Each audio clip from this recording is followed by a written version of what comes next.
Bekleyelim o vakit.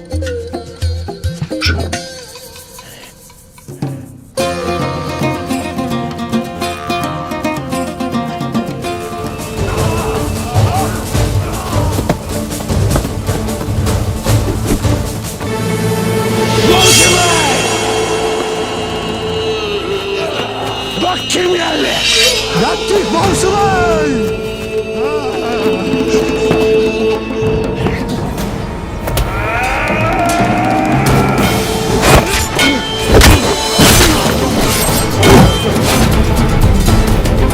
Şimdi ben de seni sevmeye başladım Erkutay.